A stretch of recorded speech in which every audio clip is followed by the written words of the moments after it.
Salut tout le monde et bienvenue au QG Star Wars. On se retrouve aujourd'hui pour une nouvelle rubrique sur la chaîne, l'entretien galactique. Qu'est-ce que c'est l'entretien galactique? C'est une émission qui consiste à mettre en avant les personnes qui s'impliquent dans la communauté à travers des chaînes YouTube, des podcasts, des sites sur Internet, et on va essayer d'en savoir un petit peu plus concernant leur passion pour la saga. Et pour cette première émission, j'ai le plaisir d'accueillir Fred. Salut Fred. Salut, salut à tous et puis salut Marcy. Comment tu vas? Mathieu, Mathieu, le QG Star Wars, j'ai plusieurs casquettes. Ouais. J'ai plusieurs casquettes. Alors du coup, comment ça va? Ah, impeccable. Ouais, je suis très content de faire cette première émission avec toi. C'est un honneur. Bah oui. Bon, on se connaît un petit peu maintenant. On s'est déjà croisés sur différentes conventions. On a déjà échangé sur les réseaux et on a même enregistré une émission ensemble pour la chaîne Star Wars en direct. Exactement. Notre ami Sébastien Galano. Exactement. S'il passe par là, je le salue d'ailleurs. Mais j'aimerais bien en apprendre un peu plus concernant ta passion pour la saga. Je suis pas très fan, moi. Pas très fan, non. Pourtant, je vois 2-3 trucs derrière. T'as quand même pas mal d'objets. Et du coup, on va commencer tranquillement. Mais déjà, est-ce que tu es prêt à te livrer concernant ta passion? Aucun souci. Aucun souci. C'est très intéressant. C'est très intéressant en Star Wars parce qu'on connaît beaucoup de monde à travers les conventions. C'est qu'on a chacun des univers différents.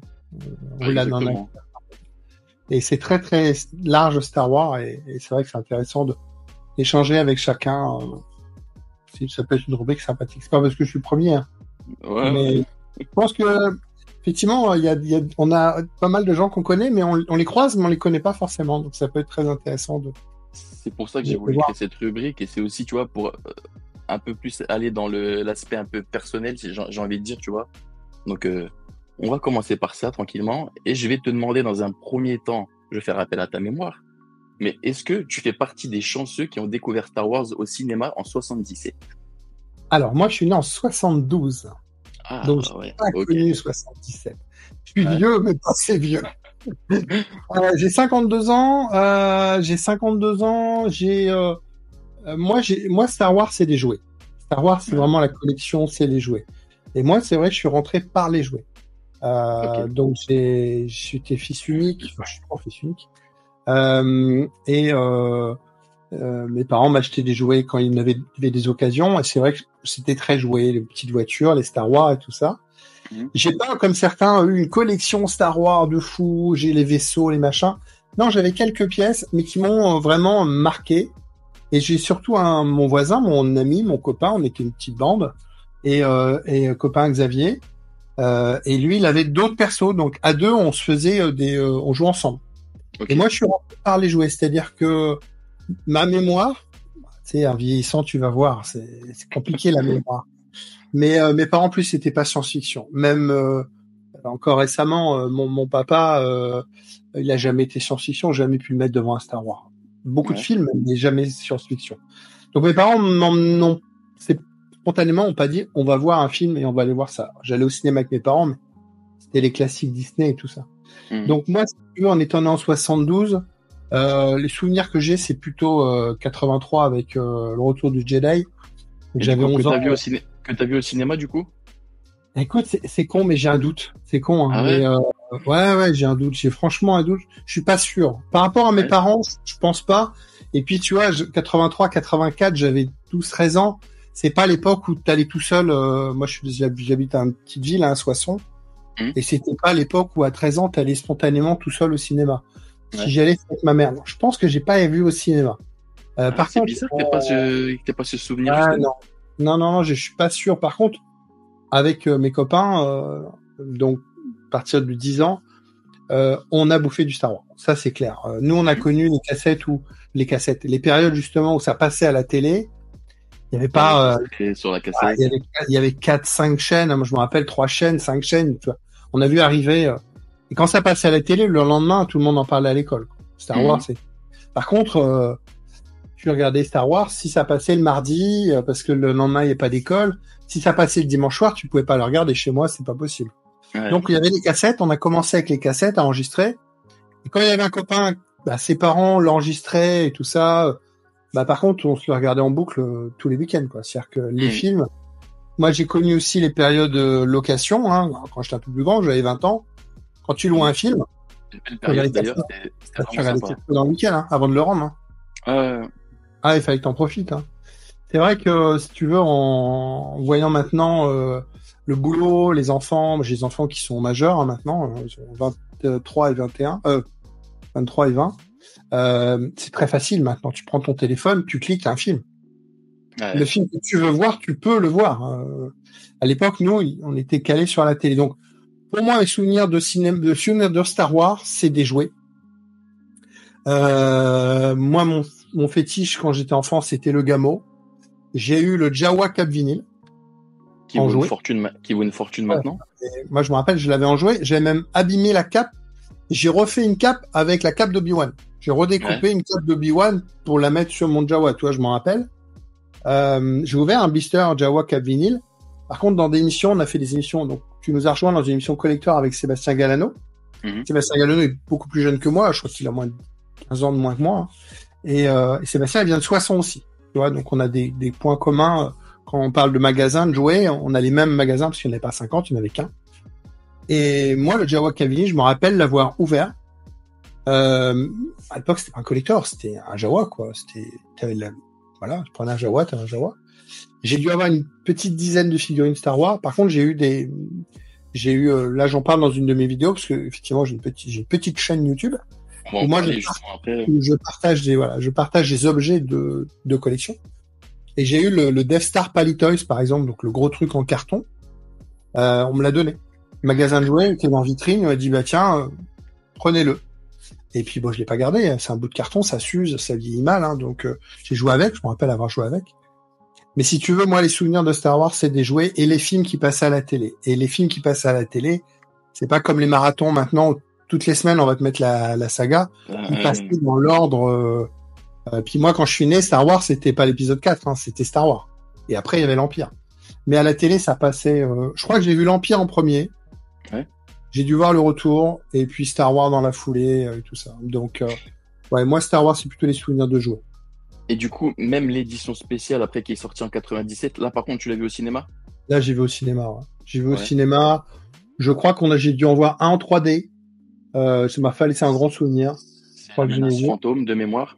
Ouais, non. Je crois qu'ils ont pas refait les Star Wars en. Après, j'ai un gros doute. La menace fantôme, c'est une certitude. Les autres, je pense pas. Hein. Je sais plus. Mais après, ouais, la menace fantôme, c'était rigolo parce que. On va y venir après la prélogie, t'inquiète pas. Donc moi, Star Wars, c'était des jouets. J'ai joué avec beaucoup, on échangeait avec les copains, on jouait ensemble. Et puis je pense qu'on a découvert un peu les films en même temps, tu vois, c'était pas hyper clair. Et puis bah après, j'ai laissé tomber, hein, tu grandis, t'as d'autres applications, le sport et tout ça. Et puis après, Star Wars est revenu, pour moi, 95-97. Avec un client qui est devenu maintenant mon meilleur ami, avec qui on fait des conventions et tout ça. Et en discutant, Star Wars, les films et tout. Et c'est là où commençait à avoir des objets de collection qui arrivaient. Donc les Gentle Giant, les Atticus et tout ça. Donc fin 90, début 2000. Et là, tu fais. Nous, on se considérait déjà comme des geeks, mais à l'époque, tu criais pas trop fort parce que tu passais pour un con. Clairement. Maintenant, tu vois, comme chez toi, là. Démocratisé, ouais, ça voilà. C'est même, c'est devenu à la mode d'être geek, même. Avoir un objet lié à un film chez toi, ça gêne personne. Même si maintenant, tu as vu des super sets Lego, là, comme les Dents de la Mer, bah, ça se vend par paquet et les gens, ils mettent ça chez eux dans le salon, ça gêne personne. À l'époque, tu mettais pas un Lego dans un salon. Tu prenais pour, t'as des enfants? Non, c'est à moi. Ouais, ça évolue, tout ça. Donc, effectivement, dans les années 90, j'ai oublié. 90, j'avais autre chose. J'ai pas collectionné comme des amis qui toujours ont gardé les Star Wars, ont fait des brocantes et tout ça. Et puis moi, j'ai connu début 90 où t'allais dans n'importe quel magasin, t'avais du Star Wars. Pas du vintage, hein, mais t'avais du Star Wars, ce qu'on appelle les Power of the Force, donc les boîtes jaunes et boîtes oranges. Ouais. Et puis boîtes vertes et oranges, pardon.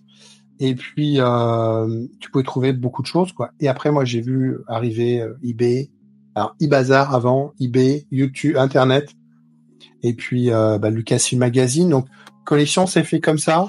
Un peu de alors les conventions, ça s'appelait pas comme maintenant les conventions, mais des rencontres avec des acteurs, des boutiques organisaient des dédicaces. Enfin voilà, ça s'est fait. Et justement, on connaît l'ampleur qu'a pris Star Wars dans le paysage de la pop culture actuellement. Mais est-ce que toi déjà à l'époque, tu sentais l'engouement et tu sentais, tu sais, ce phénomène qui allait devenir un truc planétaire. Enfin, c'est un truc qui a vraiment touché tout le monde. Mais est-ce que déjà à l'époque, tu sentais ce petit truc comme quoi ça allait devenir une franchise et vraiment qui touche tout le monde et voilà, tu vois. Alors, est-ce que tu as senti ce petit brin de magie qui fait que voilà. Je vais dire oui. Alors je te dis, à l'époque, j'avais pas une culture cinéma.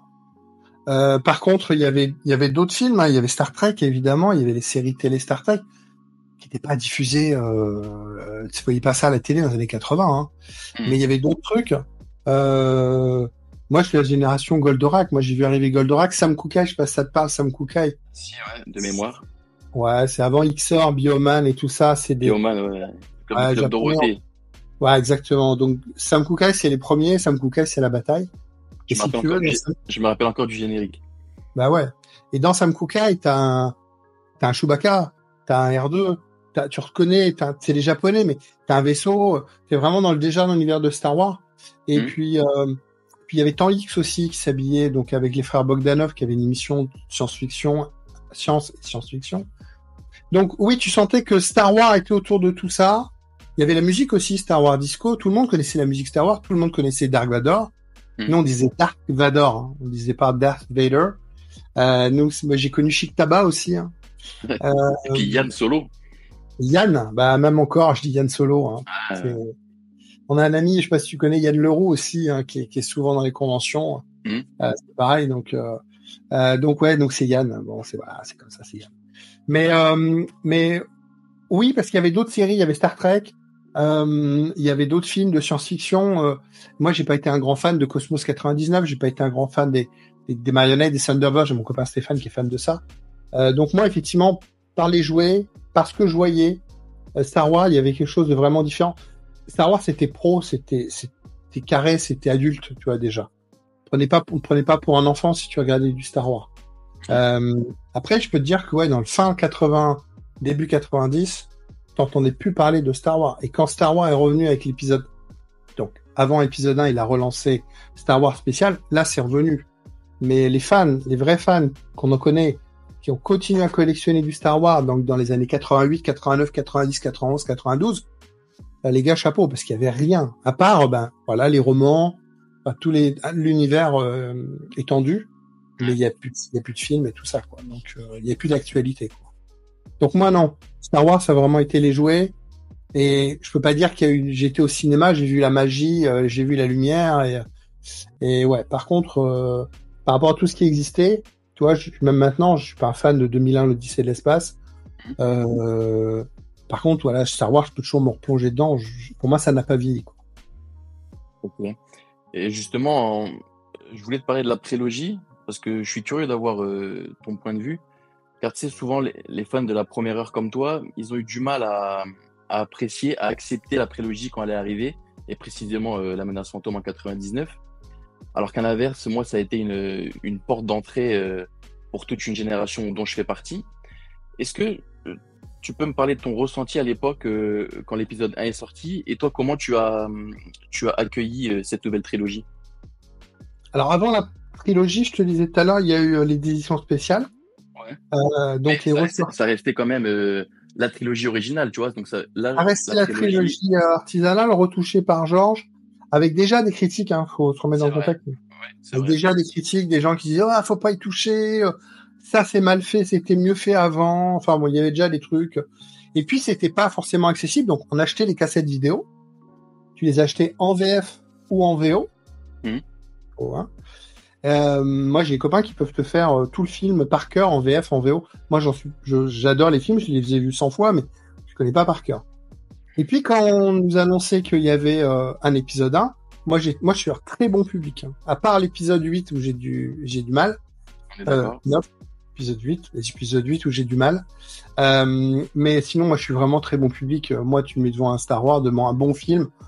passe un bon moment, même une comédie, je passe un bon moment, je suis pas critique. Bon. Donc, épisode 1, j'étais content.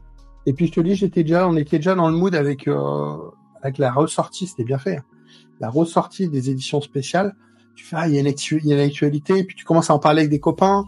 Et puis, il y avait, je pense qu'il y avait déjà quelques boutiques qui ont commencé à faire des séances de dédicace. Je pense que, 2000, ouais, c'est à peu près la même période. Puis peut-être avant, je sais plus si c'est avant ou après l'épisode 1.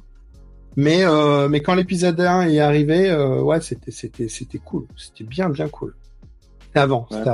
L'épisode 1 est sorti et les séances dédicaces, ça a commencé, je veux dire, 2002-2003. Donc moi, l'épisode 1, je l'ai vu au ciné. J'ai vu 2-3 fois. Moi, j'ai kiffé. Et puis moi, je te dis, je suis bon public. Donc même le Harry Potter épisode 1, j'aime bien, même si j'étais grand déjà.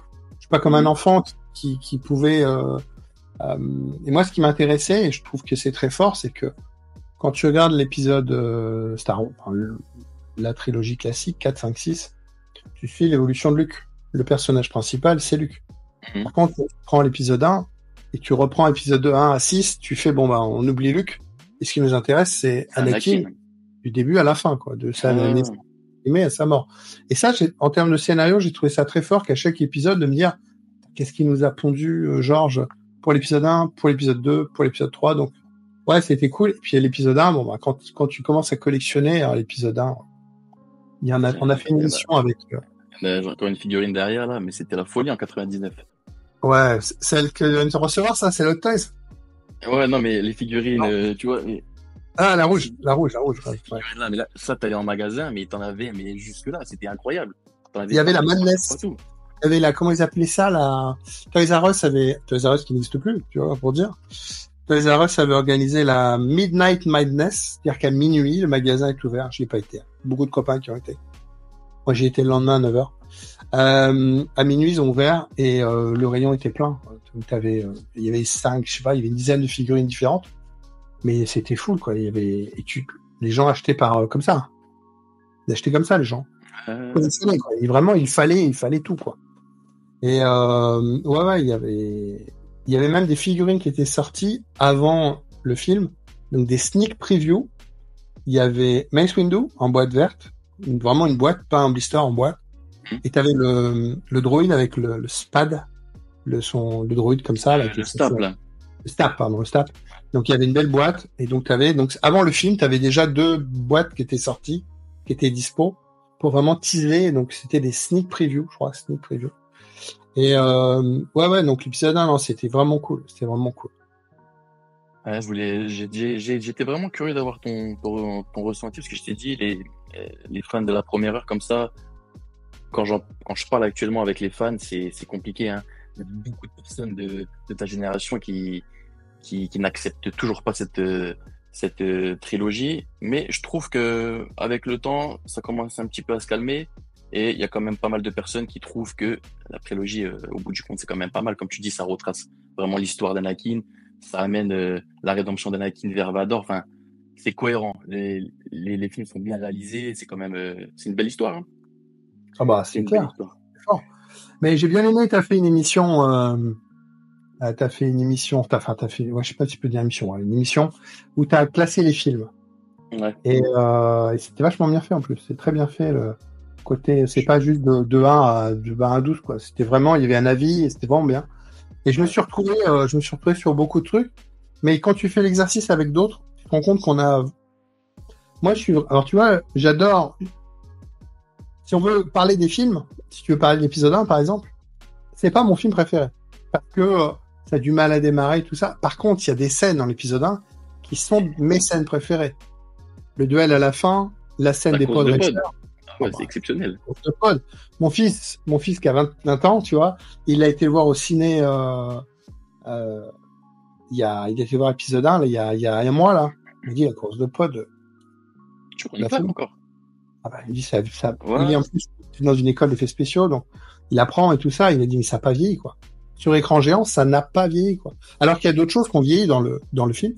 Bah, justement, tu prends l'attaque des clones. Pourtant, le film y est sorti après, hein. Mais je le regarde actuellement, ça a très très mal vieilli, ça a strictement rien à voir. Ça, c'est bizarre. Donc moi, si tu veux, dans mes films préférés, le retour de Jedi, parce que j'adore, je trouve que c'est une vraie belle scène de combat et tout ça, l'amiral Akbar, j'adore les Ewoks, c'est con, hein, mais j'adore les Ewoks depuis que je suis petit. Je sais qu'il y en a qui aiment pas. Jar Jar, il m'a jamais gêné, je comprends même pas qu'on puisse agresser l'acteur, qu'on ait pu agresser l'acteur, je comprends même pas, on en a parlé ensemble. C'est complètement fou. Et puis, moi, l'arrivée de Boba, enfin, de Django dans l'épisode 2, Boba petit, j'ai trouvé ça, le lien, je trouvais ça bien. Excellent. Je sais qu'il y en a qui n'ont pas aimé. Et puis, moi, l'épisode 3, j'ai trouvé ça, voilà, l'apothéose et tout, à la fin. J'adore Rogue One parce que, à la fin de Rogue One, qui a qu'une envie, c'est de sauter sur le DVD du Blu-ray, maintenant, du Blu-ray de l'épisode 4 et de remettre l'épisode 4 dans la foulée, quoi. Voilà, je te dis, moi, j'ai du mal avec l'épisode 8 parce que, dès le départ, ces trucs qui m'ont choqué. Voilà, Leia qui fait Superman. C'est le Star Wars qui fait le moins Star Wars, tout simplement. Pour moi, c'est Après, il y en a qui adorent, hein. Il y en a qui adorent l'épisode 8. Beaucoup. Là, j'ai pas à faire mon bougon. Moi, tu mets du Star Wars, j'aime bien. C'est comme les séries, là. Maintenant, il n'y a plus que des séries, hein. T'en as parlé, t'as fait une émission justement sur les films qui arrivent et tout ça. C'est vachement sympa. On attend de voir au cinéma. Par contre, tu vois, moi, de me dire, il y a Grogu qui arrive au cinéma avec le Mando. Je vois même pas l'intérêt. Il y a déjà eu 3 saisons. Qu'est-ce qu'ils vont nous raconter en 2 heures qu'on n'a pas eu sur 3 saisons? Je sais pas, Obi-Wan, par exemple, la série, je n'étais pas fan. Tu fais un film d'Obi-Wan sur 2h30 ou avec un vrai sujet, un truc, et puis tu mets les moyens. Il y a des moyens dans les séries, mais moi, tu mets un épisode de Star Wars toutes les semaines, je suis content. Voilà, je suis content, ça, je passe un bon moment. Voilà, ça tac, machin. Tous les épisodes sont pas bons, toutes les séries sont pas bonnes, mais j'aime bien. Mais voilà, donc on a chacun nos Star Wars, mais moi l'épisode 1 m'a pas gêné, et puis après j'ai adhéré à la 500 assez tôt, 2002, 2003, et après épisode 2, épisode 3, j'étais déjà dans la hype 501, donc les events, le film sortait, on avait une hype, on avait les events, et quand le DVD sortait un an et demi après, on replongeait dedans, enfin c'était cool. Mais l'épisode 1, moi ça m'a pas gêné du tout, j'ai trouvé ça super, passer un bon moment, découvrir de nouveaux personnages, et puis voilà toute la collection qu'elle avait, quoi. T'as bien raison, parce que c'est l'un des films, enfin c'est mon film préféré de la saga tout entière. Il est excellent pour moi, c'est mon chef-d'œuvre. Et après, justement, tu vois, je te dis, moi, c'est mon préféré, parce que je pense, comme étant sorti en 83, j'étais vraiment dans la cible, j'avais 12 ans, tu vois. J'étais dans la cible, et moi, les Ewoks, les machins, les Biker Scouts, enfin, c'était top, quoi. Et le combat à la fin, le gentil, le méchant, enfin, c'était très bien. Et je pense qu'effectivement, je te parlais tout à l'heure d'Harry Potter. Moi, j'aime bien Harry Potter 1, 2. Après, je l'accroche plus après, mais même maintenant, tu me remets le 1. Bah, je trouve que l'enfant qui grandit, qui découvre et tout ça, c'est le même scénario qu'épisode 1, c'est quasiment la même chose. Ouais, c'est ça. Mais je comprends qu'un enfant qui a connu ça enfant, il a 20 ans, il a 30 ans, tu le remets, bah, ça marche, hein, mais c'est clair, ça marche. Je fais partie de cette génération-là. Moi, Harry Potter, quand il est sorti, j'avais 9-10 ans, tu vois. Donc c'est quasiment pareil que l'épisode 1. Donc je fais partie de cette génération, justement, où là, moi, j'adore Harry Potter et Star Wars. C'est mes 2 franchises préférées dans le cinéma. Et quand je me fais un marathon tous les 6 mois, je me remets tous les films avec les enfants, et voilà, c'est exceptionnel pour moi. Ah, mais ça, ils sont très très forts. Justement, on parlait de la prélogie. On arrive en 2005 où c'est fini. On sait qu'il y aura plus de contenu au cinéma, justement. Et moi, j'appelle ça, tu sais, la période un peu sombre de Star Wars.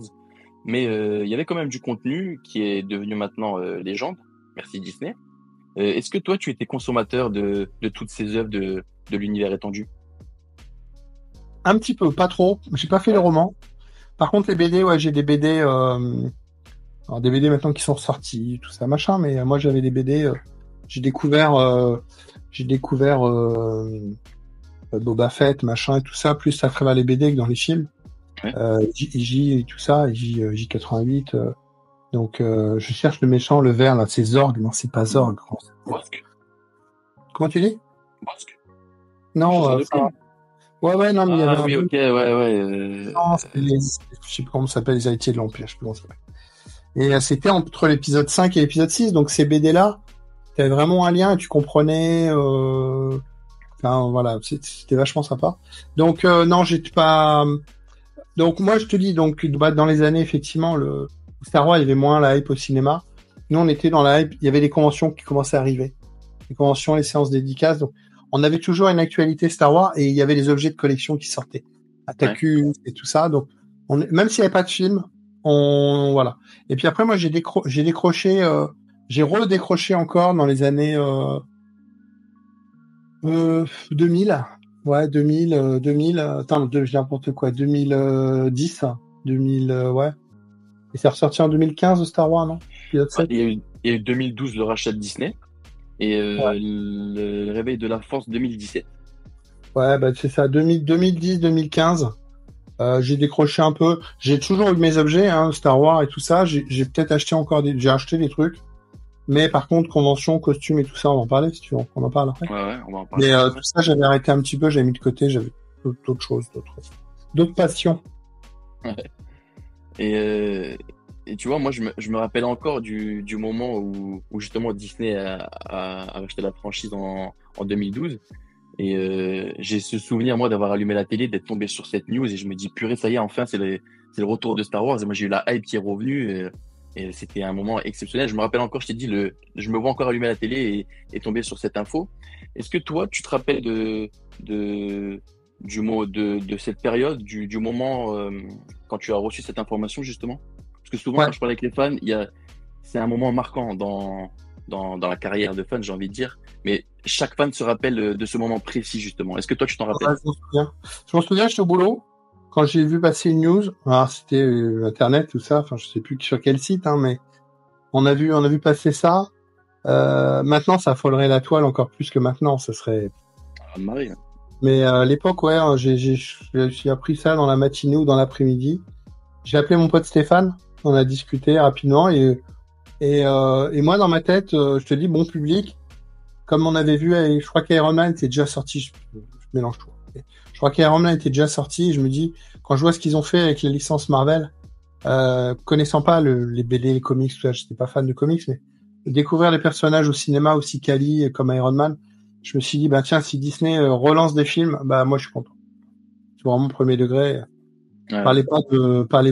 Le départ de George, si tu veux, me choquait pas. Dans le sens où déjà il a pas été réalisateur de l'épisode 2, enfin de l'épisode 5, de l'épisode 6, il a repris avec l'épisode 1 et tout ça, mais qu'il y ait un autre réal et tout ça, ça me choquait pas. Puis je savais qu'il y avait tout un univers étendu à l'époque. On y croyait, hein, Timothy Zahn et tout ça, on pensait qu'on allait voir les trônes et beaucoup plus tôt que ça, quoi. Mais les Thrones. Mais écoute, non, moi j'étais content. Voilà, attentiste et curieux. Et avec le recul, maintenant, qu'est-ce que t'en penses? Toujours content? C'est mieux que rien, hein. C'est mieux que rien. Hein. Il fallait que ce soit Disney. Hein. Il y avait personne pour reprendre derrière. Donc, si Disney reprenait pas, ça aurait été qui, la Fox? Puis à la fin, c'était Disney quand même. Ouais. Mais enfin, c'est la Fox, c'est déjà la Fox, pardon. Mais ça aurait pu être enfin, je sais pas qui, mais bon. Non, c'était bien. C'était bien. Épisode 7, épisode 8, épisode 9, Disney+, et tout ça. Après, c'est du marketing, t'as du mal à suivre. Le principal reproche que je fais à Disney, c'est la communication, quoi. Exactement, t'en as parlé aussi, mais on en avait déjà parlé avec Star Wars en direct. C'est, il y a 5 ans, ils ont fait alors c'était pas au D23, c'était au truc des investisseurs, là, juste la semaine avant. Il y a bien comme ça avec, 10 films, 10 séries, ils en font la moitié. Tu te dis, mais putain, mais ça sert à rien. Si, c'est des investisseurs. Donc c'est, ok, on perd de l'argent, mais demain, on a tel projet. J'ai l'impression d'être au boulot, tu vois. Mais à la fin, tu fais, ok, d'accord, mais ça sert à rien. Surtout qu'ils t'annoncent des noms de réal, qui le mec, 3 jours après, dit, mais ils m'ont jamais appelé, ou j'ai déjà démissionné de l'affaire, ou, en termes de com, par rapport à Marvel, justement, avec Kevin Feige, où là, tu te dis, mais putain, le mec, il te sort un Iron Man, et il te sort un film 20 ans après, et tous les films se lient, quoi. Et c'est clair, quoi. Alors, on n'aime pas, hein, mais moi, j'aime bien le Marvel Universe. Le MCU, tu reprends l'épisode, enfin, tu reprends un Iron Man 1, tu reprends un Iron Man 3, tu reprends Civil War, tu fais, mais tout est lié, quoi. Même les, qu'on appelle ça, les trucs à la fin de la générique, là. Tout est, les scènes post-génériques, quoi. Ouais, c'est ça. Tout est lié. Alors que Star Wars, putain, ils sortent un épisode 7, on te parle des Chevaliers de Rennes, on te parle des machins et tout ça. À l'épisode 8, le réel, il fait, tu vois, voilà, on dégage tout, on fait une histoire, J'aurais bien voulu voir la trilogie Disney réalisée par J.J. Abrams, mais au complet, les 3 épisodes-là, je pense que ça aurait été vraiment différent. Parce que là, t'as Ryan Johnson qui est arrivé, qui a fait table rase sur tout ce que, justement, il avait mis en place. Et là, ça n'a plus aucune cohérence. En fait, c'était une guéguerre entre les deux, tu vois. C'est ça aussi qui a porté préjudice au film. Enfin, au film, à la trilogie surtout. Non, puis tu vois dans les séries, c'est trop lissé, quoi. C'est trop. Là, je me suis marré. Là, j'ai fait la série Lego, Rebuild the Galaxy. J'ai pas regardé encore. Ouais, c'est rigolo parce qu'ils se font plaisir. Et tu dis, il y a du Star Wars, il y a du Lego puisqu'ils utilisent vraiment l'univers de Lego. Et c'est rigolo, et ils se font plaisir. Tu sens que ils peuvent lâcher des trucs qu'ils peuvent pas faire dans les films, évidemment. Donc ça passe super bien. Mais ouais, au niveau des films, tu dis, il y a pas de cohérence, et ça, c'est qui m'énerve le plus. Donc, bon. Et justement, en parlant de Disney, en ce moment, je trouve que c'est une période compliquée sur les réseaux. Il y a beaucoup de haine autour de Star Wars, autour de Disney. Toi, ça fait pas mal de temps que tu es sur les réseaux. Est-ce que tu as senti l'évolution de cette tendance qu'on vit actuellement dans la communauté? Je te disais tout à l'heure, quand l'épisode 1 est sorti, il y avait des critiques sur... Enfin, déjà, même, je te dis avant... Ouais, l'édition spéciale. Édition spéciale, mais pourquoi il fait ça? Ça sert à quoi? Pourquoi leur mettre au cinéma? Alors, on avait déjà tous les cassettes vidéo. Et on y a été en courant au cinéma, revoir les films. Il y a toujours eu des... je vais pas dire des haters, mais il y a toujours eu des gens pour critiquer. Après, tu l'as dit, de complètement supprimer l'univers étendu, de dire ça c'est canon, ça c'est pas canon, c'est très maladroit. Donc on peut en parler, on peut critiquer. Maintenant, ça sert à rien. T'as aucun pouvoir là-dessus. Donc moi, je suis très bon public. Tu me donnes du Star Wars toutes les semaines, j'en prends. Et puis j'aime pas, mais c'est pas grave. Je vais pas m'étaler sur les réseaux sociaux. J'ai adoré Andorre. J'ai hâte de voir Andorre. Quand j'apprends qu'elle sort dans un an et demi, je fais putain les gars, on n'a pas de date encore. Mais non, mais c'est pas ce que vous aviez dit, quoi. Et moi, mon fils, il a pas du tout adhéré à Andorre. À chaque fois qu'on regarde un épisode, il fait c'est lent, c'est nul, c'est machin, c'est.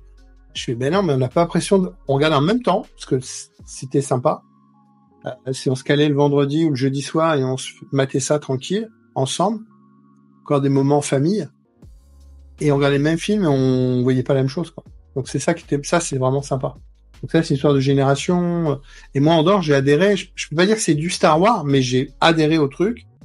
Donc après on peut reconnaître que ça peut pas toucher non plus une certaine génération, parce que c'est vrai que c'est pas que c'est endormant, mais ça prend son temps.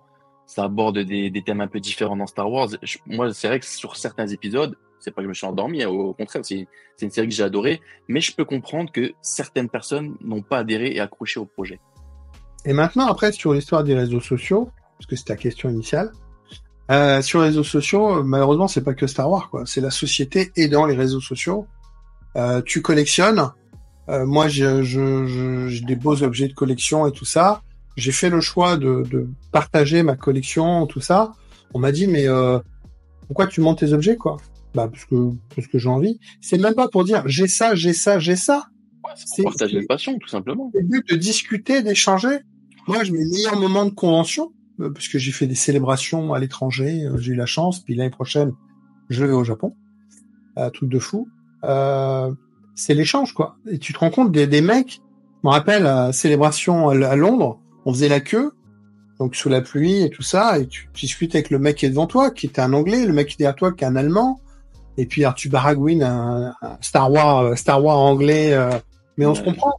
Et le mec devant nous, il collectionnait que des objets alimentaires, Star Wars.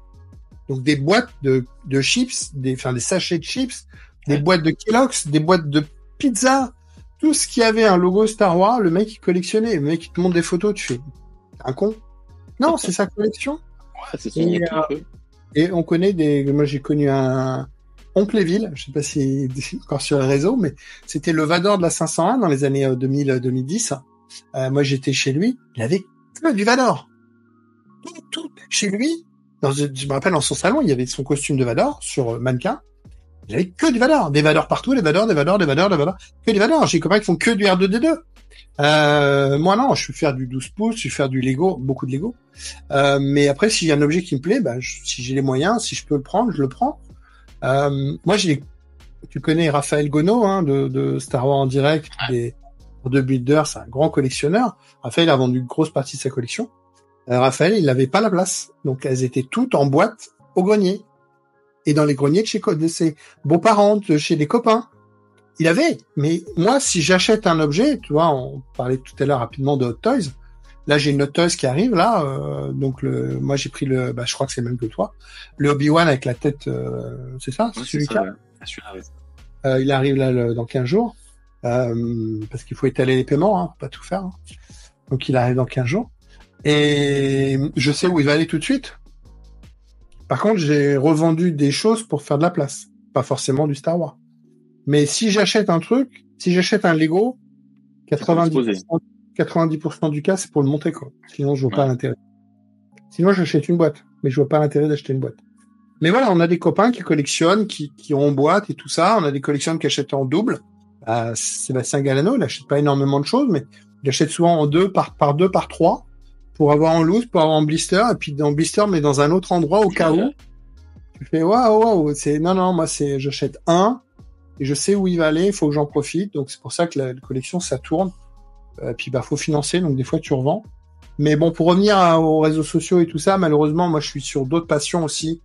J'ai eu les coccinelles, j'ai eu les vélos et tout ça. Puis à un moment, quand t'as des belles choses, si tu veux, à un moment, t'as des gens qui font, ouais, mais toi, t'as de l'argent.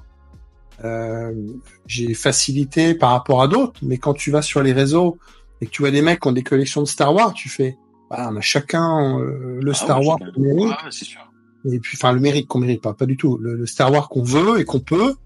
Et on est tous collectionneurs de Star Wars. Et c'est pas, moi, le but de mes vidéos du lundi, c'est pas du tout d'étaler, c'est au contraire de dire ça existe, ça existe. Et puis après, des fois, on me dit, mais t'es fou de collectionner ça. Ok, mais on en discute, mais il y a toujours plus fou que toi. Et de toute manière, il y a toujours un mec. Moi, j'ai fait beaucoup d'eBay. J'ai arrêté énormément eBay. Parce que ça coûte maintenant très très cher. À l'époque, on achetait aux États-Unis, ça coûtait rien. Les frais de port, ça coûtait rien. Maintenant, tout coûte très cher, importation et tout ça. Mais t'avais beau, toi, faire un effort, c'est les enchères. T'avais toujours un mec qui était au-dessus de toi, quoi. Les Américains, c'est autre chose.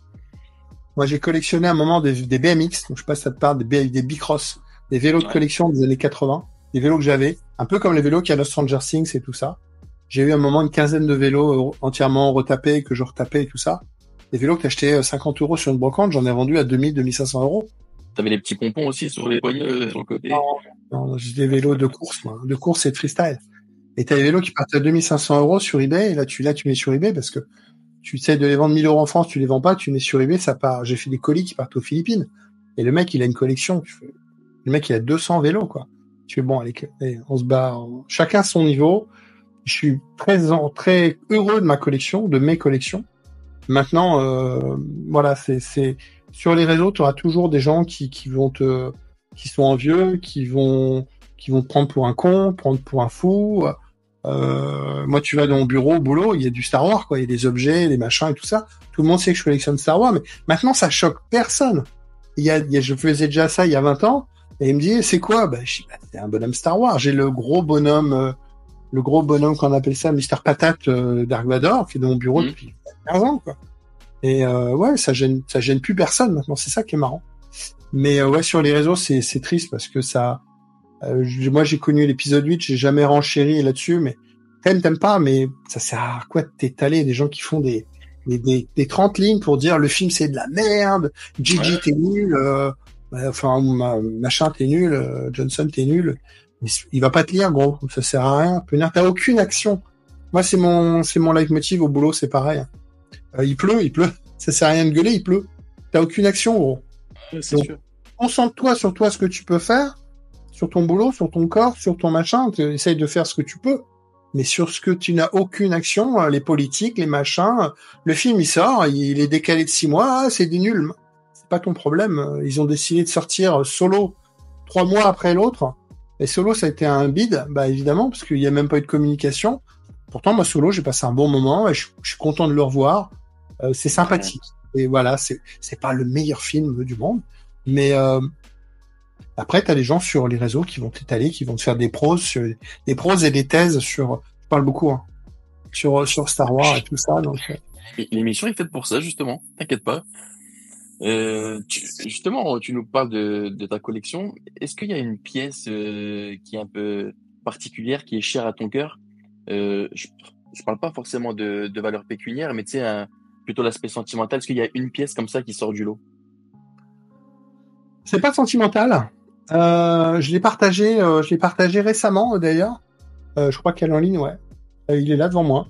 C'est un Yoda, un buste de Yoda, Ishala, fait par un Français, que j'ai retrouvé là sur le Bon Coin. Enfin, j'ai retrouvé.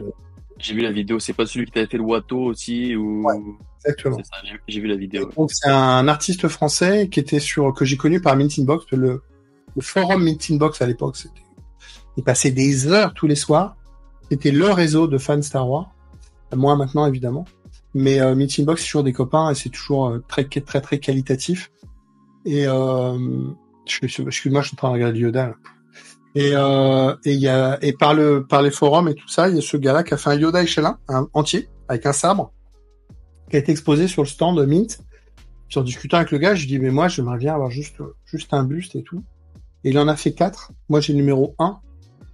Et je l'ai récupéré sur Paris. Je pourrais même plus te dire, je crois que c'était 400 €, un truc comme ça à l'époque. C'était une grosse somme. Hein.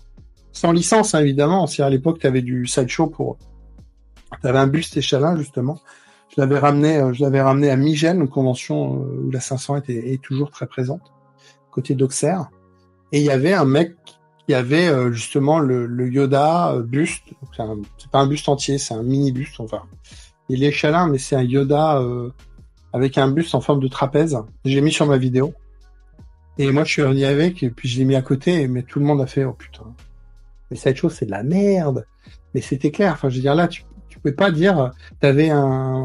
Et là, sur les réseaux, là, je sais plus, il y a une boîte française qui fait un Yoda échelon aussi, un Yoda Empire, je sais plus comment il s'appelle, qui est exceptionnel aussi, qui est en latex et tout. Et quand t'as des artisans comme ça, t'as des objets, c'est pas le côté argent, parce que, je te dis, j'ai payé ça 400 balles, là, il en vend sur eBay, sur le Bon Coin à 600 balles. Il a des moules, on peut faire des trucs. Et moi, c'est parfait, quoi. Et puis après, bon, dans les objets préférés, j'ai fait une armure de Kyber Trooper, donc j'ai un truc que j'ai déliré. Donc c'est un Short Trooper orange et bleu. J'avais vu un artwork, donc c'est un dessin fait par un artiste. Puis j'ai vu un Américain qui a fait l'armure. J'ai fait putain le con, mais c'est vrai que ça rend bien en vrai, quoi. Et ça m'a accompagné ma chaîne pendant presque un an. Impression 3D, peinture, effet, polissage, vieillissement et tout. Et puis je l'ai porté à Star Wars, je l'ai porté à... Et tu sais, je te coupe justement pour l'anecdote, on se connaissait pas, et je t'avais croisé ça remonte à il y a peut-être 5-6 ans, à Cologne, tu l'avais, c'est ça? Ouais, exactement. Tu vois, on se connaissait pas encore, et justement... La première fois que je l'ai eu. Ouais, ça remontait à peut-être il y a 5-6 ans, mais justement, donc je me promenais dans les allées, et je suis tombé sur toi, justement, je me suis dit, merde, c'est vrai que c'est pas mal. Et tu vois, on se connaissait pas encore, mais voilà, comme quoi. J'ai mis 2-3 fois parce que c'est lourd à porter, c'est compliqué et tout. Mais là on est hors Star Wars, c'est vraiment du délire. Mais ouais, tu vois, ça c'est c'est une armure qui est dans une malle malheureusement parce que la place et tout. Mais moi là je suis chez moi et chez ma mère j'ai une autre salle collection où là il y a mes armures. Il faut que je la ressorte, il faut que je la mette sur un mannequin, quoi. Ouais. Donc j'ai un mannequin qui est vierge, là il faudrait que je le mette sur un mannequin pour en profiter un peu, quoi. Justement, c'est toi qui confectionnes tous tes costumes ou t'achètes des pièces à côté? Alors, de toute manière, les armures, tu les achètes jamais toutes faites. C'est très très rare. Il y a des boîtes qui se sont lancées. Il y avait La Forge en France qui a déposé le bilan, qui a arrêté. C'était compliqué là pour certains. Qui te vendaient une armure pour 2000-2500 balles. T'allais chez eux, tu prenais des cotes et ils te fabriquaient une armure. Alors fabriquer, c'est un grand nom. C'est-à-dire que une armure de Storm, t'en trouves dans les 500-600 balles. Tout le kit en plastique. Par contre, c'est à toi de la monter. Mon pote Stéphane, je parle toujours de Stéphane, mon meilleur pote, là. Olivier et Stéphane, on est des grands fans on fait des conventions ensemble. Et Stéphane, on lui a offert, pour ses 50 ans, on lui a offert une armure de Storm. Ça fait 2 ans qu'elle est dans un carton. Parce que c'est vraiment du boulot. Faut tout découper. il faut fitter faut mettre à la forme de tes mollets, de tes cuisses et tout ça, et ensuite faut créer tout un harnais en bande. Bon, j'ai du stock de bandes, hein, et tu te crées d'abord toute une structure pour pouvoir monter, assembler, et après tu la portes, et après tu refais encore des réglages. Donc il y a déjà tout un travail. Et après j'ai les armures que j'ai faites de A à Z. Donc j'ai fait un Tank Trooper Rogue One pour mon fils. Donc là c'est les fichiers que tu achètes. Donc il y a des gars qui ont déjà fait les fichiers 3D. Et puis moi j'ai fait le Short Trooper, donc tout imprimé, peint, tout, la cape, imaginer la cape et tout, les guns je les ai fait en mousse et en impression. Ouais, c'était là faut que je me remette dedans, faut que je sorte un peu les doigts là, faut que je ressorte des trucs, faut que je refasse des trucs. L'imprimante elle est devant moi, ça fait 1 an et demi qu'elle a pas tourné. C'était beaucoup d'énergie, beaucoup de temps, mais le plaisir de faire le do it yourself, tu vois, le plaisir tu crées pas parce que finalement le fichier tu l'achètes, mais le travail, tu vois, là j'ai à côté de moi un casque de Rex. J'ai fait pareil, j'ai imprimé le casque, j'ai tout vieilli et tout, et pareil, il est sur ma chaîne et tout. Hein. Mais quand je vois qu'il y a le casque de Rex qui sort sur Hasbro, bah oui, pour 150 balles, t'as un casque truc, mais il sera jamais de la qualité du mien en termes d'effets et tout ça, quoi. Ouais, forcément. C'est même pas pour comparer, j'ai eu le plaisir de le faire. Et ouais, donc dans les objets, voilà, c'est pas. Puis après, j'ai des blisters que je kiffe parce que ils sont très très beaux et tout ça. Mais s'il y a un objet que je devais regarder, c'est le Yoda. Et du coup, on parlait de cosplay. On dit cosplay, pas déguisement, hein. Tu fais partie de la 501 du coup. Est-ce que tu peux nous expliquer en quoi ça consiste? Et je crois qu'il y a un processus assez long. Enfin, c'est assez compliqué de rentrer dans la 501, je crois. Est-ce que tu peux nous expliquer un peu en quoi ça consiste? Alors la 501, je vais parler de mon avis, mais la 501, il y a des représentants, il y a des ambassadeurs, il y a des commandeurs et tout ça. Donc normalement, tu peux pas en parler, c'est eux d'en parler si tu veux. Moi, je te donne mon avis. Carrément. Ouais, bah si tu veux, quand elle fait une convention, un event, les journalistes, tu dois s'adresser à la bonne personne, si tu veux. Parce que normalement, si t'es en costume, tu n'enlèves pas ton casque en convention. Jamais. Tu te présentes. Ton costume, il est validé entier. Si tu dois enlever un élément de costume, c'est pas pour être en public à moitié habillé, si tu veux. Tu peux, mais c'est en général, Donc la 501, c'est une association créée par Albin Johnson. C'est un Américain. C'est toujours un Américain de toute manière. Qui avec ses potes, il a voulu faire des costumes de Storm. Il en a fait 2, il en a fait 3, il en a fait 4, puis ça a commencé aux États-Unis. Et moi, je te dis tout, hein. En 2002, 2003, il y a eu une boutique qui s'appelait Arkham, qui était au Panthéon. Ma fille, elle habite exactement dans la rue Soufflot. Rue Soufflot, il y avait une boutique qui s'appelait Arkham. Et un jour, ils ont fait venir Dark Maul, et un autre jour, ils ont fait venir Dark Vador, Dave Prose. T'en as parlé dans ta dernière vidéo, vachement bien, comme d'hab. Dave Prose, et on y était avec mon pote Stéphane. Et là, on fait la queue, on était une quarantaine, hein. C'était pas beaucoup, hein, à l'époque, peut-être centaine. Et puis, je vois arriver un mec en Stormtrooper. Et c'était Thibaut, donc Tex de la 501, sa mamie, qui sera à Star Wars d'ailleurs. Qui habite au centre de la France, du côté dans la Bourgogne, et qui vient là dans le nord, c'est sympa. Et lui, il a toujours été à fond, il a jamais quitté Star Wars. Et il a fait partie de la 501 des premiers et tout ça. Enfin, justement, parce que... Et là, j'ai vu arriver face à moi un Stormtrooper, il est pas grand. C'est pour la blague, hein, Thibaut, si tu nous entends. Tex, et là, tu fais, ah putain, c'est un bonhomme du film, quoi. T'es dedans, quoi. Tu fais arriver le mec qui fait...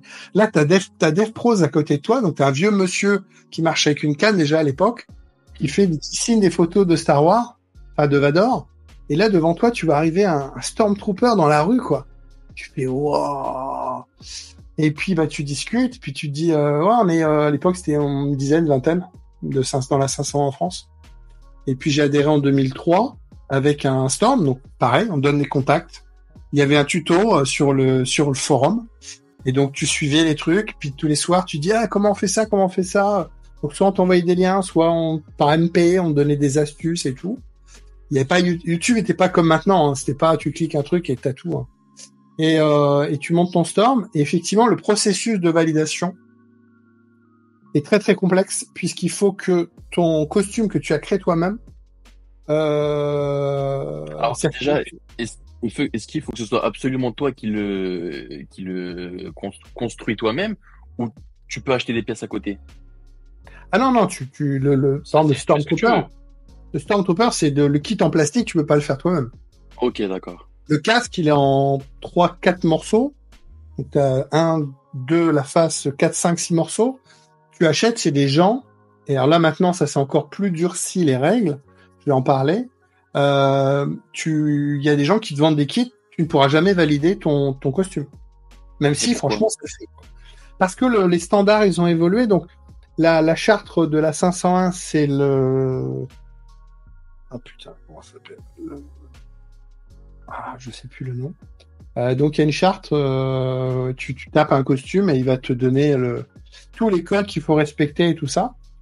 Et ils vont pas te donner des noms de fournisseurs, mais si tu te rapproches de la 501 France, par exemple, la French Garrison, tu vas avoir des fabricants validés. C'est-à-dire si tu achètes... Ils sont affiliés à la 501. Pas du tout. Ah non, pas du tout. C'est complètement séparé. Il n'y a jamais d'affiliation. Par contre, si tu achètes ce costume chez eux, ils respectent le standard. D'accord. Si tu veux acheter un costume sur eBay, par exemple, ben c'est pas les bonnes codes, c'est pas les bonnes formes. Et par exemple, donc pour tout dire, moi j'avais 2 costumes qui ont été validés, un Storm et un Snow. Le Storm maintenant n'est plus validable parce que le dessin du faciès, le fait que mon nez le nez maintenant il est plus écrasé parce que le standard il a évolué. Donc, il faudrait que je change mon casque, il faudrait que je change des choses sur mon armure. Pas grave, il est plus validable. Donc, s'il y a un event demain, par exemple, il y a un event Star Wars, où la 501, elle est appelée, parce qu'il y a que 2 associations qui sont validées, Lucas et Disney. Donc, c'est la 501 et la Rebelle Légion. S'ils veulent 10 Storm, moi, je peux pas participer parce que mon Storm n'est pas au standard. Et mon Snow, quand je suis revenu à la 501, parce que si tu ne fais pas un event par an officiel, tu es ce qu'on appelle en retraite. Et donc, pour activer ton costume, tu dois le refaire valider. Et moi, comme j'étais parti plusieurs années, quand j'ai refait valider mon costume, le Snow, le standard avait changé, j'ai dû faire des modifications. J'ai dû refaire la découpe des yeux parce qu'il était validé. J'ai fait des events et tout. Hein. J'ai même été aux États-Unis avec mon costume de Snow. J'étais sur la photo de la 501 et 5 ans, 6 ans après, quand je suis revenu à la 501, j'ai dû revalider mon costume, on m'a dit ton Snow n'est pas validable. J'ai été 501, non, les yeux maintenant, ils doivent être comme ça, ils doivent être plus gros. C'est au millimètre près, quoi. Ouais. Le pire, c'est Vador. Un costume de Vador. J'ai mon pote Olive, là, qui est en train d'en faire un. Bon, lui, c'est un fou aussi. Hein. Pour moi, il est Vador, mais non, là, il manque 2 mm. Bon, c'est un fou. Le problème de Vador, c'est que dans toutes les trilogies, le costume n'est pas le même. Déjà, il y a des différences entre la trilogie originale, la prélogie. Ah, et justement. La boîte sur le ventre, ou les boîtes là sur les côtés, à la ceinture, faut qu'elles soient coordonnées avec le casque. C'est-à-dire le casque, il y en a un qui est tout noir, il y en a un qui est noir et gris, donc tout doit être assorti. C'est-à-dire que tu peux pas faire un mix. Donc tout doit être codé. Il y en a un qui a une chaîne en métal, je dis n'importe quoi. Il y en a un qui a une chaîne en plastique, noir. Donc tout est codé. C'est-à-dire que une fois que tu as choisi Empire, Retour, Solo, machin, tu dois suivre le standard. Mais le gamin lambda ou même le fan lambda sur une convention, il fait pas la différence. Il voit Vador. Donc la 501, pour revenir, la 501, c'est une association. On est à travers le monde. On est une des rares associations validées Lucas et Disney maintenant. Et le but, c'est de faire des events, soit gratuitement, soit on se fait payer, d'accord, et la prestation et l'argent est là pour. Nous, on est entièrement bénévoles. Hein. Et l'argent est là pour récolter des jouets, acheter des jouets pour des events. La finalité, c'est les hôpitaux. Je te coupe vite fait, mais pour adhérer à la 501, est-ce que tu payes une cotisation? Ouais, on paye 8 balles par an, un truc comme ça. Ok, ouais. Pour les assurances, le minimum. Mais non, c'est ton costume. T'as pas d'aide, c'est ton costume. Non, on est tous fans, on est tous passionnés de Star Wars. Et le but, c'est de faire du caritatif. La finalité, c'est du caritatif. Donc, il y a eu une période une période sombre aussi de la 501. Hein. Il y a une période où on faisait des events et on se faisait pas payer. Donc, moi, j'ai arrêté cette période-là parce que, par exemple, on a fait le lancement du jeu vidéo épisode 3. Voilà. On nous dit Champs-Élysées, il faut être là, il y a un event, je sais plus qui a fait le jeu, hein. Et donc, toi, tu es là en costume, tu payes ton parking, on te file une petite bouteille d'eau, un petit sandwich, une petite collation, et toi, tu passes ta soirée à Paris, et donc tu payes le péage, le machin et tout ça. Et c'était cool, hein, t'es avec les copains. Puis tu vois des journalistes partir avec des sacs avec le jeu en PS3, en Xbox, en PC, enfin tous les jeux, le dossier de presse et tout. Et tu dis, tu discutes avec un gars de l'organisation, tu dis mais nous on pourrait pas en avoir un. Ah mais il y a pas de problème quoi. Et après tu te fais taper sur les doigts parce qu'on en a tous eu un. Et on dit non mais les gars, on n'est pas là pour demander. Je dis mais attends, ça leur coûte rien à eux ça leur coûte rien. Ça fait partie de la presse et du marketing d'offrir, de donner, de machin. Donc ça leur coûte rien quand tu vois maintenant ce qu'on appelle les influenceurs et tout ça quoi. Et donc à l'époque c'était non nous on est que bénévoles et on prend pas d'argent. Et à la fin tu fais mais les gars faut que ce soit un échange. Et donc maintenant c'est beaucoup plus carré. Par exemple si tu veux à ton mariage qu'il y ait des storms, eh ben on te fait un devis, on te dit un Vador ça coûte tant, 3 storms ça coûte tant, et on fait une prestation. Et l'argent il est pas pour nous, l'argent il est pour l'asso. Et par exemple, on reverse de l'argent pour telle ou telle tout est clair et transparent. Telle association, on va aider telle association. S'il y a quelqu'un qui connaît un enfant qui est en difficulté pour acheter un fauteuil, bah, la 501 peut participer ponctuellement. Et sinon, le gros de l'argent est pour les hôpitaux, pour acheter des jouets qu'on vient en costume. Et on offre les jouets. C'est dur, c'est dur. Moi, j'ai la chance, j'ai des costumes où je suis masqué. J'ai des copains qui sont en officier. Donc eux, tu vois leur tête. Moi, je pourrais pas. Et des fois, tu ouvres la porte. Ça nous est arrivé à Valenciennes. Il y a un gamin, il avait plus de jambes, amputé. Et donc toi, t'arrives et salut, c'est Star Wars. Toi, tu fais, compliqué. C'est compliqué. Donc on se fait toujours accompagné par le personnel soignant, évidemment. Alors c'est compliqué parce que c'est souvent en semaine. C'est toujours en semaine. C'est jamais le samedi. Il faut poser des jours pour y aller. Donc malheureusement, c'est toujours les mêmes. Moi, je l'ai fait 2-3 fois, mais en ce moment, je peux pas. Mais c'est malheureusement toujours les mêmes qui arrivent à se libérer. C'est triste. Mais on fait beaucoup d'événements comme ça dans les hôpitaux, la 501, bravo à tous. Et on se fait toujours accompagner par le personnel hospitalier qui demande aux enfants ou aux parents s'ils veulent nous voir. Hein, on force pas la porte, hein, jamais. Et puis par contre, ils sont toujours heureux, toujours contents. Des fois, c'est les parents qui sont plus contents que les enfants. Et puis après, on fait beaucoup de photos avec le personnel aussi parce que ça leur sort un petit peu leur quotidien. Donc ça c'est hyper important. Et puis après il y a les conventions. Donc là les conventions, tu vas comme tu vas en Angleterre, aux États-Unis, en Allemagne ou une convention à Paris et tout ça. Tu vas comme tout le monde. Souvent on a un stand, on peut organiser le stand. Donc il y a un responsable de stand. Donc là lui il a énormément de taf. Hein. Et puis on organise des rotations pour qu'il y ait toujours des personnes présentes. Et là on nous offre seulement l'entrée.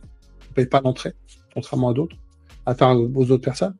Mais sinon, non, on est vraiment bénévole et tout ça. Là, l'asso n'est pas payé, on représente. Ce qui fait que là, sur beaucoup d'événements, par exemple, là, vous ne voyez pas parce qu'il y a des gens qui disent « Voilà, 500, on a déjà vu, on n'a plus besoin d'eux. » Parce que, tu vois, les Comic-Con, non, bah c'est bon, 501, on les a déjà vus, pas besoin, quoi.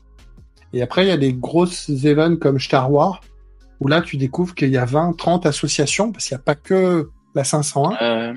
Il y a les associations de Mando et les associations de la 59e. Là, moi, je suis de la 59e, j'ai des copains du Nord. Il y a les Normands, il y a plein d'assauts et on arrive à défiler tous ensemble et pour un bel event et c'est super sympa. Voilà, c'est 501, c'est la seule asso où on peut faire des events officiels. Par contre, il faut que ton costume il soit. Et donc là, un Vador, si demain tu veux faire un Vador et le faire valider. C'est un billet. Tu peux faire un Vador pour 2500 balles, je pense, mais pour le faire valider, tu vas mettre 5000 balles. Parce que tu vas acheter la tenue en cuir à un Argentin, tu vas acheter Enfin, c'est hyper codé. Tu sais que ton casque, tu sais pas, c'est pas un casque Hasbro, hein. C'est même pas la peine. Hein. Pourtant la validation ne se fait que sur photo, mais un Vador, par exemple, la validation, à l'époque, enfin encore maintenant, je pense. C'est pas les Français qui valident. Les photos partent aux États-Unis. Il y a des spécialistes du Vador. Et le mec, il va dire, faut modifier ça pour être validé, quoi. Ouais, mais du coup, sur photo, si t'as un mec qui touche au niveau des retouches, des photos, montage et compagnie, il peut très bien lui modifier. C'est pas le but. Enfin, franchement, c'est pas, on joue pas là-dessus. On joue pas Un là-dessus. mec qui veut vraiment intégrer la 501, tu vois, il peut essayer de magouiller sur 2-3 trucs. Enfin. De mémoire, c'est pas arrivé. Mais le mec, c'est pas arrivé avec son costume de Vador, ce qu'on appelait le Rubies à l'époque. C'est un costume à 600 balles. Bon, je pense pas que le mec il fera un autre event, quoi. Voilà. Mais c'est hyper chaud, hyper chiant. Mais à la fin, tu fais, quand on est tous en armure et tout, tu fais waouh. Par contre, va être clair, hein, quand t'es à Star Wars, t'as des copains sur d'autres stands, hein, je te dis les Normands, les machins, ils sont pas à envier la 500, ils ont des très beaux costumes. Voilà. C'est juste qu'il y a un standard Disney qui est, le bouton il doit être comme si, c'est pénible des fois, hein, mais effectivement, les costumes à la 501 sont les plus beaux, mais tu peux trouver de très beaux costumes dans d'autres trucs, mais c'est les gens qui veulent pas s'emmerder, être validés, tout ça, machin. Ils font leur truc dans leur coin avec leurs copains. Il y a aucun problème là-dessus. Ouais, enfin voilà. Après, il y a d'autres histoires et tout. Justement, tu me parlais des conventions. Toi et moi, on partage cette passion commune pour les autographes. Donc, on se déplace en convention justement pour rencontrer les acteurs. Est-ce que tu aurais une anecdote ou une rencontre un peu particulière avec un acteur qui t'aurait marqué positivement ou négativement? Parce que ça peut arriver aussi. Négativement, Peter Mayhew. Peter Mayhew, Chewbacca. On savait que le bonhomme était toujours été. On avait, tu vois, par des réseaux à l'époque, ça circulait pas comme maintenant, mais on savait que c'était un peu compliqué, si tu veux. Et puis, moi, j'ai connu la belle époque où tu avais des dédicaces pour 20 balles, 30 balles. Et ça arrive encore à QC ou Star Wars, justement. Je parle de Chewbacca et Death là, ouais, ok, c'est autre chose. Penny Baker et tout ça. Hein. Et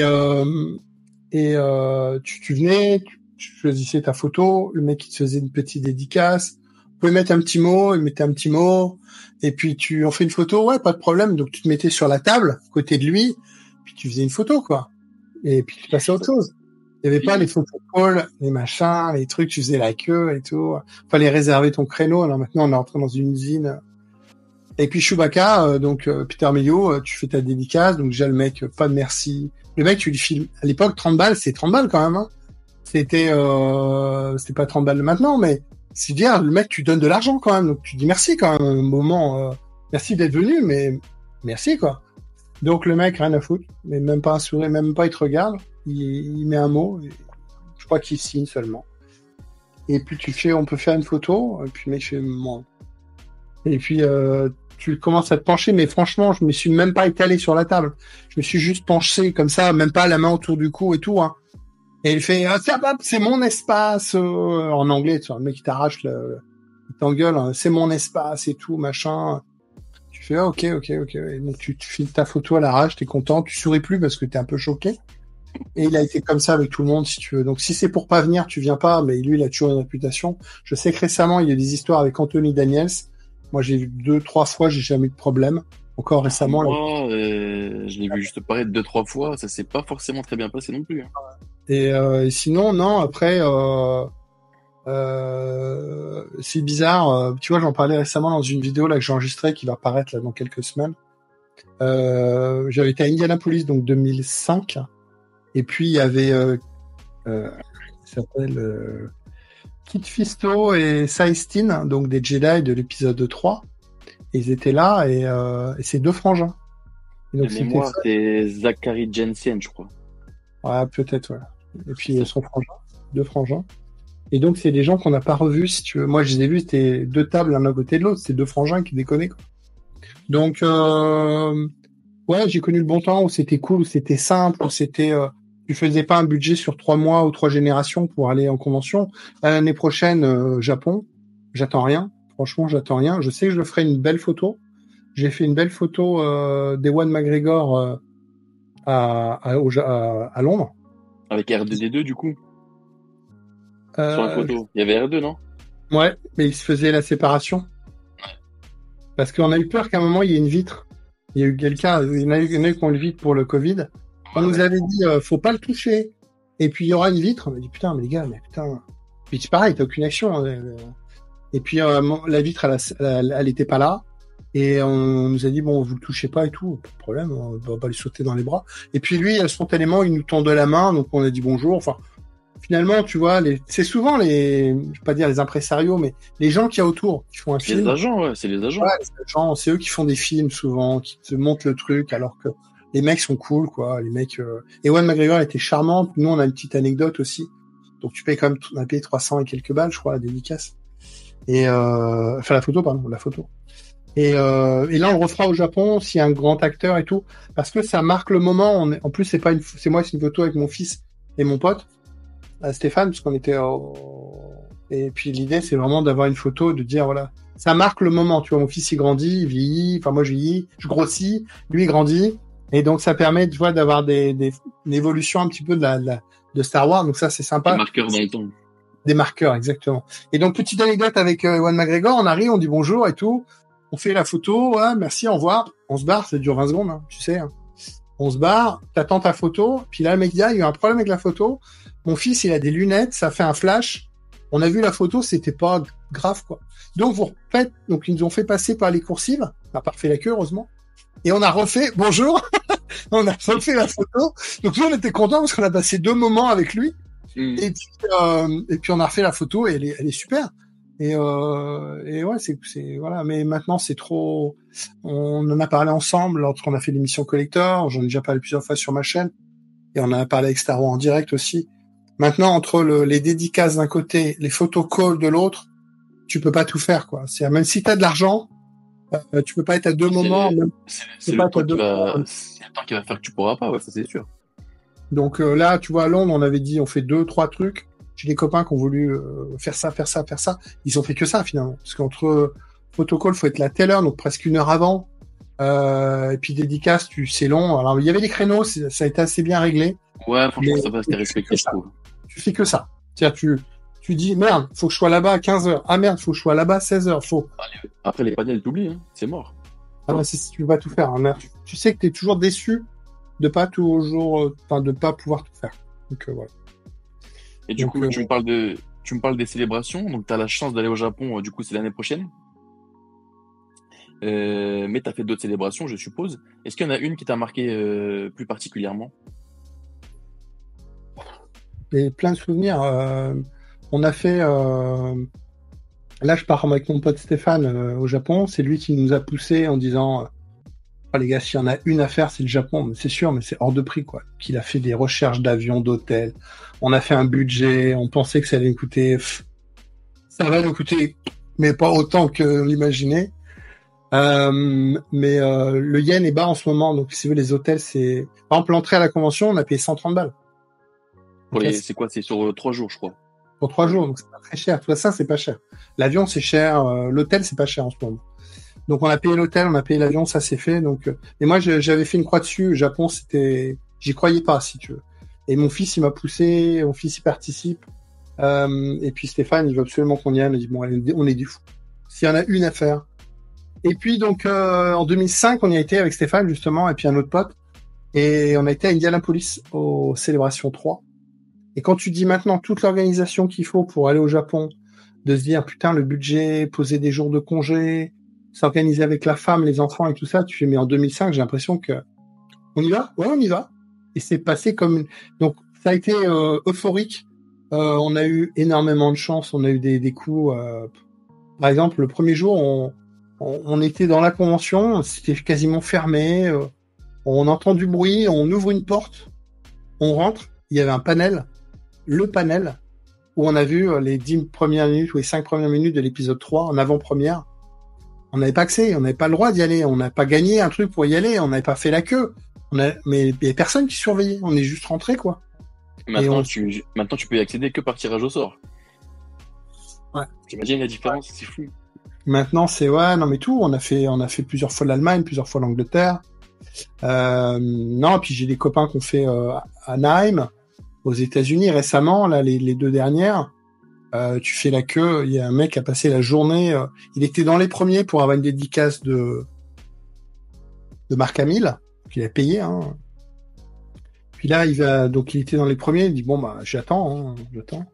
Et puis là, on me dit bon bah on va faire déjà passer tous les Jedi Pass, donc des gens qui ont acheté le pass à 1000 balles. Donc tous les Jedi Pass. Après, on va faire passer tous les gens avec un handicap, les fauteuils roulants, les machins et tout ça. Puis à midi, il est parti manger. Puis après, il avait une interview, tu sais, sur pas les stands, je sais pas comment ils appellent ça, là. Les strates principales, là. Ouais, c'est ça, où ils font un show et tout ça, donc t'attends. Et puis, à la fin de la journée, je crois qu'il a même pas eu sa dédicace, quoi. Donc tu fais, ouais, c'est compliqué. Nous, on s'est retrouvés à Londres cette année, enfin, l'année dernière. À Londres, on était dans les 4 premiers à l'ouverture. On était dans les 4 premiers, si tu veux. Voilà. On arrive à 4 heures du matin, ça ouvre à 10 heures. Tac, tac, tac, machin. On s'est retrouvés, il y avait le truc. On était dans la première allée, enfin. On s'est retrouvés, on nous a dit, bah, vous avez pas le petit bracelet pour entrer? Non, mais il n'y a pas de problème. Vu que vous êtes dans les 10 premiers, il y aura des places et on vous prendra, quoi. Donc, on a vu tout le monde, tous ceux qui avaient gagné, ils sont rentrés.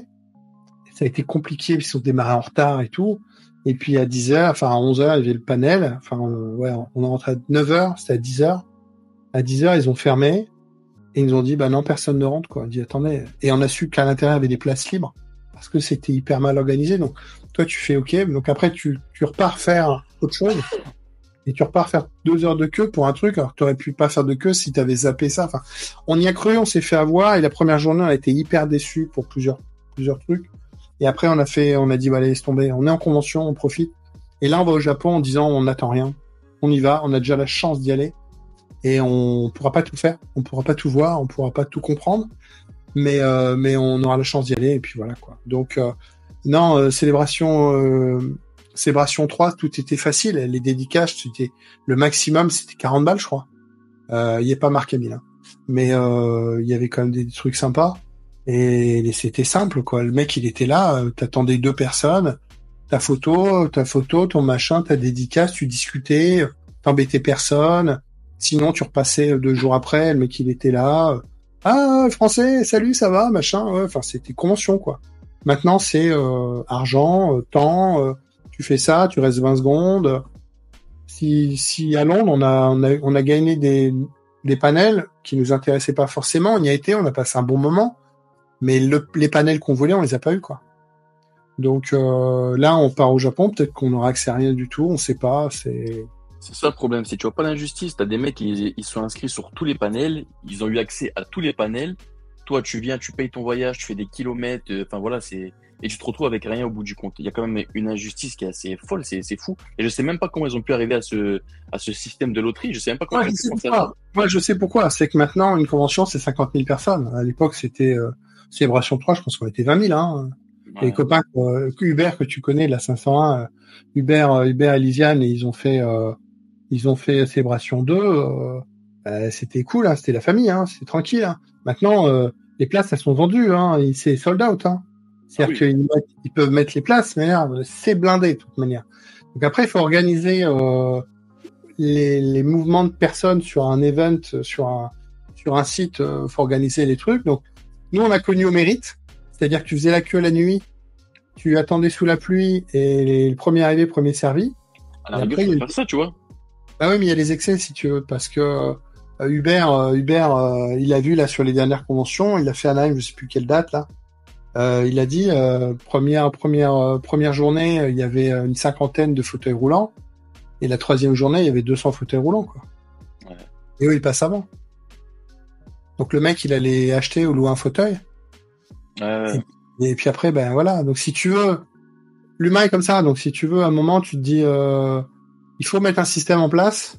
C'est pas le mec qui vient le plus loin qui mérite plus que le mec qui habite à côté, hein. Donc c'est pas parce que t'as une chaîne YouTube que t'as les priorités, hein. Donc soit t'as un passe-presse, et là t'as accès à tout, évidemment. Mais on n'est pas média, hein, donc c'est très très limité. Et après, bah tu fais ton event où tu te prends mon fils, il vraiment à se prendre la tête. Ouais, on aurait dû faire ça, machin. C'est bon, on est déjà là, c'est déjà bien. Et profite, quoi. Il y a tellement de trucs à voir, à faire, de manière tout en même temps. C'est ton planning, tu vois, ton planning fait. Tu peux pas être partout. Tu peux pas tout faire dans tous les cas. Donc tu profites, c'est déjà bien. Eh bien, écoute, Fred, l'entretien galactique touche à sa fin, mais avant de te laisser partir, je vais te poser une dizaine de questions sur tes préférences sur la saga. Je vais te demander de répondre au feeling, sans trop réfléchir. Ça te va? C'est bon pour toi? Oui. Alors du coup, ton personnage préféré? Peut-être faire 2 des 2. Ok. Celui ou celle que tu détestes.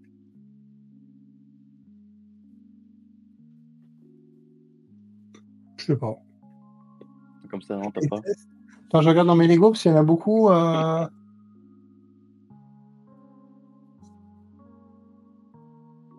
Je déteste. Enfin, déteste, c'est un grand mot. Hein. Ah, je comprends bien, mais Celui que t'affectionnes le moins, on va dire. peut-être Anakin jeune, j'ai envie de lui foutre des baffes, mais Ah ouais?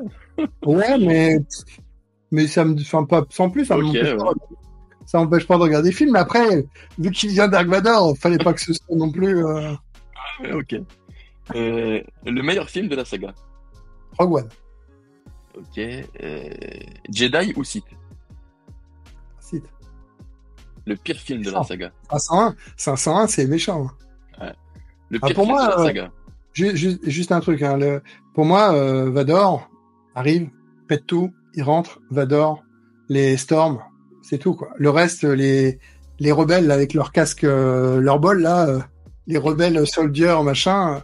Non, no way quoi. C'est pas photo quoi. Il y a ces Vador et les Storms, c'est ça, c'est Star Wars. Je suis d'accord. Donc c'est les sites. Du coup, Clone Trooper ou Stormtrooper? Storm. De quelle couleur serait ton sabre laser? Classique, bleu ou vert, comme Luke. Ok. Alors que tu vois, je suis plutôt rouge, mais j'aime bien le sable de Luke, bleu-vert, j'aime bien. Ok. Ta série préférée? Ah, Andorre. Obi-Wan ou Anakin? Anakin parce que Vador. Obi-Wan, Alec Guinness quand même. Ouais, non, allez, Anakin. Anakin pour l'étendue de l'histoire. Je te rejoins, c'est vrai. Est-ce que Star Wars était mieux avant? Tout était mieux avant. Tout. Et enfin, la dernière question. Si justement pour la Star Wars célébration au Japon, tu n'avais pas le choix de mettre un cosplay, donc tu dois choisir entre le cosplay de Leia en mode esclave de Jabba ou Padmé en mode Queen Amidala et sa robe rouge. Toi, dedans, hein. Oh, pour mon ventre, je pense qu'en robe rouge, ça peut être moins choquant que. On a vu, hein. C'est ça qui est dingue en convention. Hein. Tu vois des mecs, des gros, hein, comme moi, hein, vieux, barbus, en Leia, quoi. Je fais putain les mecs, on est dans le délire quoi. Je prends même pas en photo moi si tu veux là Ouais. ça me sort du truc quoi. Ça me sort du truc. Alors un truc sur la 501, il y a pas de, on est très exigeant. La 501 pardon, est très exigeante sur les costumes. Par contre tu peux être gros. Moi je suis en AT-AT, tu verras à Star Wars je serai en AT-AT, je suis gros. Donc il n'y a pas de gros dans les AT-AT. Mais tu peux, si t'as envie de t'être un Joe White, tu fais 1m80, on t'en mettra pas. Si t'as un Vador et que tu fais 1m60, on t'en mettra pas. On te mettra peut-être pas en avant sur les conventions, sur les gros events commerciaux, par exemple, pour pas choquer non plus, mais tu peux être un Storm et faire 1m20 de large. Si t'as le droit, on t'en mettra pas là-dessus. Il y a un respect quand même de la personne. Donc le costume doit être parfait. Par contre, on ne demande pas d'avoir les morphologies du personnage. Voilà. Donc, si t'as envie de t'habiller en, j'ai pas vu de Leia Slave homme validé. Ouais. Mais c'est la nature. Maintenant, faut être ouvert, donc je sais pas. Mais Leia Slave, c'est un costume compliqué à porter. Hein. J'en ai vu moi des superbes filles. C'est chaud parce que t'as comme le regard qui est c'est compliqué. Hein. Faut vraiment avoir une confiance. Enfin, je sais pas comment on peut dire, mais j'ai compris. C'est quasiment l'exhibitionnisme aussi. Hein, donc, les Américaines, il y avait 5-6 par terre. Tu vois la pose de Leia, tu vois la jambe et tout allongée et tout. Tu prends les photos, tu fais putain c'est beau. Enfin franchement des beaux costumes, des belles filles et tout. Mais tu fais c'est compliqué quand même. C'est compliqué de. On a vu des très très beaux costumes, des très très belles filles en costume. C'est toujours plus compliqué je trouve. Enfin, c'est toujours plus. Toujours après moi j'ai vu des stormettes, des filles avec des costumes de storm, donc avec des formes. Tu garderas ou pas, hein, tu couperas s'il faut. Avec des storms, une fille avec un costume de storm, une bombe hein, avec un costume de storm formé. Hein. et pas de avec des talons et pas de les jambes nues et tout ça. Tu fais, oh, on est loin de Star Wars. C'est impressionnant, mais on est loin de Star Wars. Maintenant, dans une convention, tu vois des trucs exceptionnels, tu vois des trucs des fois des trucs un peu choquants, mais tu passes toujours un bon moment, quoi. Mais après, au niveau des costumes, il faut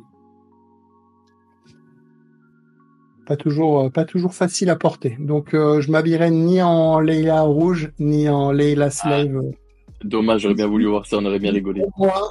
Ni pour moi, ni pour les autres. Je pense pas que ce soit un cadeau. Non, par contre, moi, je pourrais faire Captain Rex. Ouais, c'est vrai. C'est vrai. Et puis, si je me rate, je pourrais faire Malaki, tu sais, le Rancor Keeper. Il y a un Belge de la 501 qui a fait des events en France, qui est validé Rancor Keeper. Il est costaud, il est gros, et il le porte. Et là, faut oser, hein, sortir le ventre et tout. Ouais, carrément. Ouais, moi, je vais pas dire que je suis pudique, hein, mais ouais, c'est pas très beau quand même, quoi. C'est pas, enfin, je suis pas un corps d'athlète pour me balader torse nu, quoi. Et du coup, avant de te laisser, on peut te retrouver donc sur les réseaux, donc sur ta chaîne YouTube. Je Ouais. mettrai le lien dans la description. Tous les lundis, 19h, je fais une vidéo. J'ai 5-6 vidéos d'avance. Un peu sur Insta aussi. Vraiment, je suis arrivé à faire une vidéo par jour. Là, j'ai décroché un petit peu. Mais régulièrement, je poste des petits trucs sur Insta. Comme tu fais toi aussi, hein, dès qu'il y a une petite figurine, tu fais une petite vidéo. Bien fait derrière ta petite vidéo. On voit que monsieur, t'es dans le boulot, toi. Tu dois faire du montage vidéo. Mais même pas, je te jure que même pas. La petite de Vador, là, je sais pas si c'est un YouTube short ou un Insta. Mais bien, short, ouais, bien. Franchement, la musique et tout, les effets. Bien. Du coup, on a enregistré l'émission ensemble sur Star Wars en direct. Pourtant, c'est pas vieux, hein. Ça fait quoi, je sais pas, 2 mois, 3 mois. Ouais. Et c'est un peu ça qui m'a donné envie justement de me lancer sur YouTube. Et je te jure que je n'avais jamais touché à un montage vidéo, à quoi que ce soit. C'est bien. Et du coup, ouais. Mais pour l'anecdote, ouais, c'est un peu grâce à vous, on va dire, toi, Sébastien, que je salue au passage, et qui m'a donné envie de me lancer, entre autres. C'est cool. Moi, j'ai fait mon R2D2. J'ai fait mon BB-8 aussi avec R2 Builders et BB-8 Builders. C'est pareil, j'ai passé des nuits sur l'électronique. Peanuts par rapport à d'autres, hein, qui sont radiocommandés et tout ça, mais moi, à travers Star Wars, j'ai découvert beaucoup de choses aussi, et c'est ça qui est sympa. Tu te lances sur des sujets, tu fais tiens, on va creuser ça, un peu de vidéo, un peu de YouTube, un peu de montage, et c'est marrant parce que tu dis pas que Star Wars va amener à ça, quoi, mais on a tous la façon de collectionner, sûrement pas de collectionner, mais on a tous la façon de vivre Star Wars. On a des copains hein, qui collectionnent pas, hein, qui n'achètent pas, mais ils vivent Star Wars à fond comme nous. Il y a les patchs, il y a 100 façons de collectionner Star Wars. Et puis voilà quoi. Bah écoute, merci à toi, c'était sympa. J'ai passé un très bon moment, merci à toi. N'hésitez pas à aller faire un tour sur la chaîne de Fred. De toute façon, je mettrai le lien dans la description. Mais donc, on te retrouve tous les lundis sur ta chaîne YouTube. Exactement. C'est ça. Mais écoutez les amis, quant à nous, je vous dis à bientôt. On se retrouve pour des prochaines vidéos et pour un autre entretien galactique qui est déjà prévu. Il y a déjà une personne de prévue. Fred, tu sais qui c'est, mais on tient le secret pour l'instant. Sur ce les amis, je vous dis à bientôt et que la force soit avec vous.